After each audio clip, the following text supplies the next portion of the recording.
E o interessante é que quando o senhor chegou aqui na Barra era uma realidade. Em 2000 já tinha o nosso bispo antigo, o primeiro bispo da diocese, do Antônio. Certo. Do Antônio Sarto. Então o senhor chegou como coadjuntor. Sim. Como que foi essa realidade que o senhor encontrou aqui?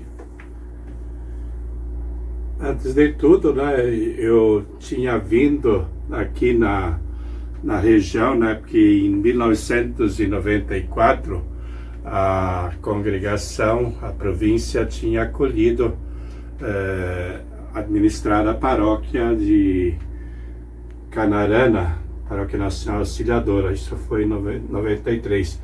Em 95 eu me tornei provincial e em meados de 1996 eu vim para cá e primeiro viemos de um carro com uma van lá de Brasília e chegamos aqui na Barra, nos apresentamos ao bispo, né?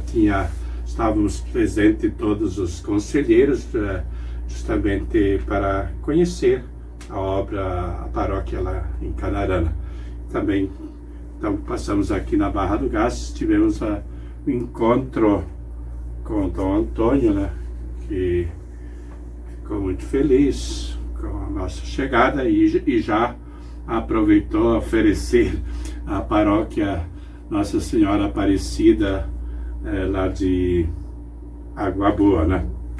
E de fato nós acolhemos já em 97, nós assumimos a paróquia de Água Boa. E sei que nesse período, durante os anos seguintes, em 97, 98, eu normalmente visitava as casas, as paróquias onde tinham os co-irmãos, uma ou duas vezes durante o ano, né? Então, todas as vezes que passava por aí, encontrava com o Dom Antônio e ele já nos últimos anos, 98, 99, já me colocava no ouvido, né, que uma congregação deve oferecer, não sei, a cada, não sei, 20 padres, um bispo, né, não sei o que, etc. E vinha com essa história e então tem o dedo dele. Então tem o dedo dele. Insistia bastante nessa coisa. Mas eu ouvia e nem assim, não respondia, né? Mas, de fato, depois, no final de 99, eu fui chamado pela Nunciatura, o secretário-geral da Nunciatura entrou em contato. Inclusive, já tinha conhecido ele em Brasília, provavelmente já estavam me acompanhando em alguma coisa, né? Então já tinha encontrado com ele lá em Brasília e aí ele telefonou e fez esse pedido, né? E aliás, antes disso, a questão não é bem assim, né? Mas depois foi falado com o secretário. De fato, o que aconteceu que foi no dia 7 de dezembro, dia da minha ordenação, fui chamado para lá para a Cúria Metropolitana de Porto Alegre e o então arcebispo Altamiro Rossato me entregou uma carta e dizendo: agora tu lê, depois tu medita sobre isso e depois tu dá uma resposta. E depois eu li essa carta e estava colocado assim que o Papa tinha nomeado como bispo coadjutor de Barra do Gás, sabendo que como coadjutor logo seria colocado como titular, né? Aí pediram um dia 2 de meditação, né? Para ver se eu fui meditando e no fim aí que eu entrei em contato com a Nunciatura, né? E falei com esse secretário que atualmente acho que é núncio apostólico lá no Panamá.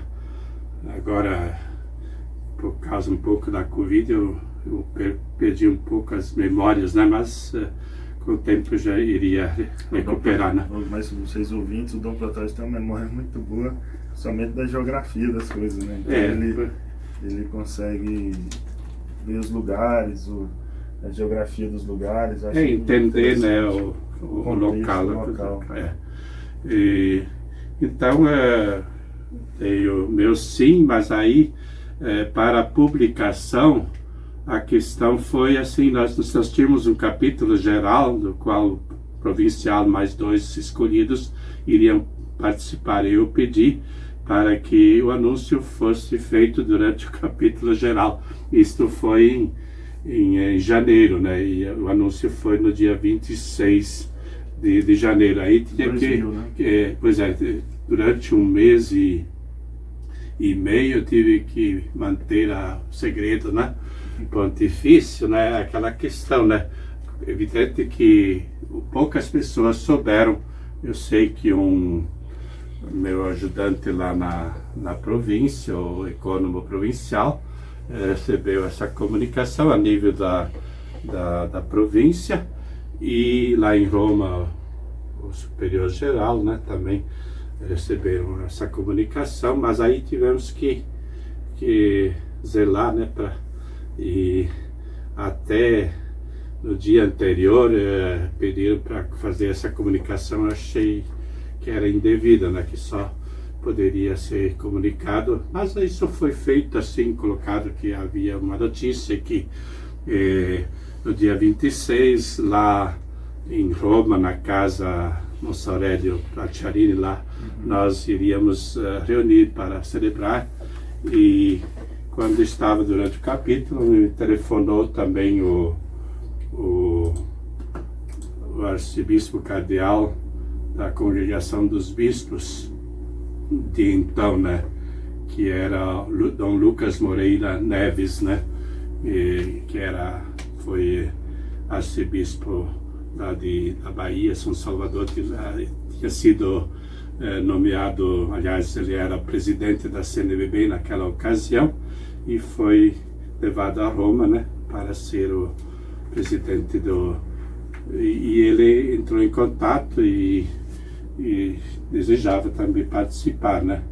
Aí ele tinha motivos, assim, tinha problema, tinha diabetes, era bastante doente, né, e naqueles dias também ele me convidou a visitar ele, fui lá, visitei lá no palácio, e depois mantemos essa comunicação.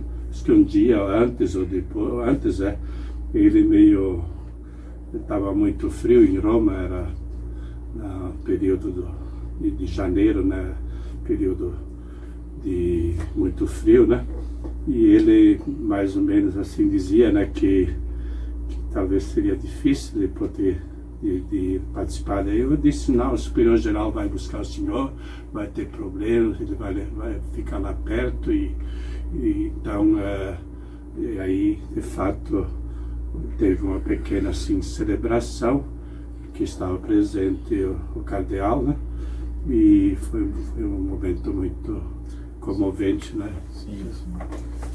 Bom, Protódio, eu agradeço muito a presença do senhor. Eu teria muitas perguntas, muitas coisas para fazer. Acho que precisaria de umas 3 horas aqui que eu queria fazer. Eu talvez até nem respondi quando cheguei aqui, né?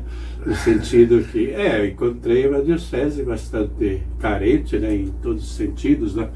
E de fato, Dom Antônio, provavelmente porque era uma região no período, né, que vieram os primeiros migrantes, né? Quando surgiram as paróquias, né, então provavelmente não tinha nem recursos, né, para se manter. Ele se mantinha através dos recursos que vinham lá dos salesianos, né, então um pouco é uma situação assim difícil, né.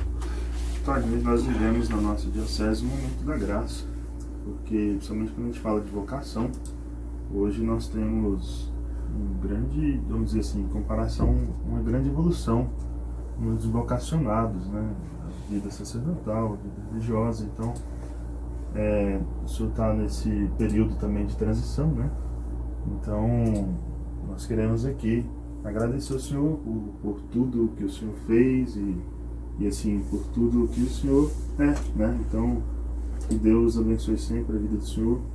Eu agradeço também a oportunidade também de tê-lo aqui, também do senhor ter me acolhido, né? E a missão do Senhor da Caridade, ela perdura por toda a vida, né? Então, que eu agradeço a presença. O senhor quer deixar alguma palavra? Nós estamos no ano vocacional.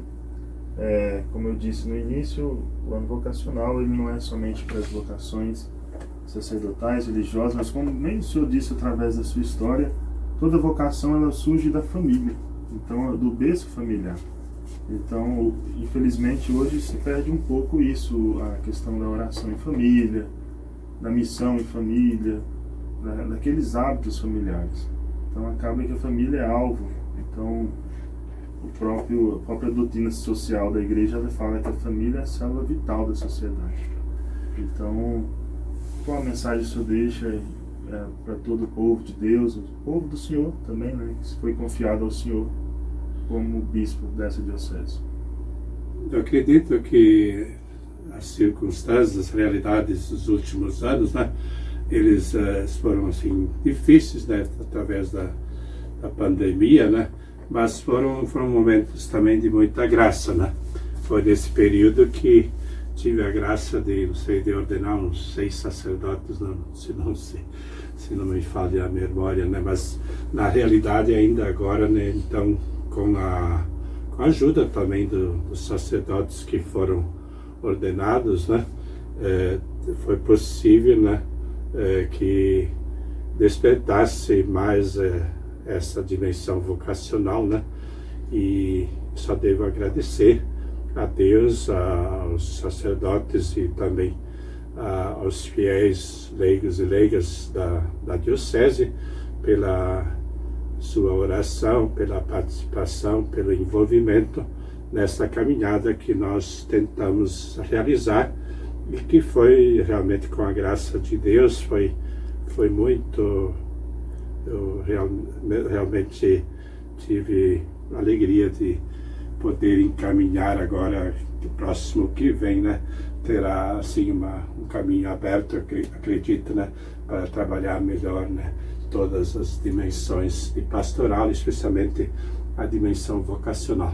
Então, um abraço a todos, Deus abençoe e vamos assim estar aberto também em outro momento, não sei se é possível, né? Sim, vamos depois marcar de novo e tem muitos assuntos, inclusive assuntos que precisam ser falados, e eu agradeço a Rádio Conte também por essa oportunidade que ela nos dá. É uma forma de evangelização. Um santo que o senhor conhece bastante, São Maximiliano Kolbe, ele também trabalhava muito essa dimensão também, de trabalhar os meios de comunicação. Então, e outros santos também, os meios de comunicação também é uma forma de evangelizar.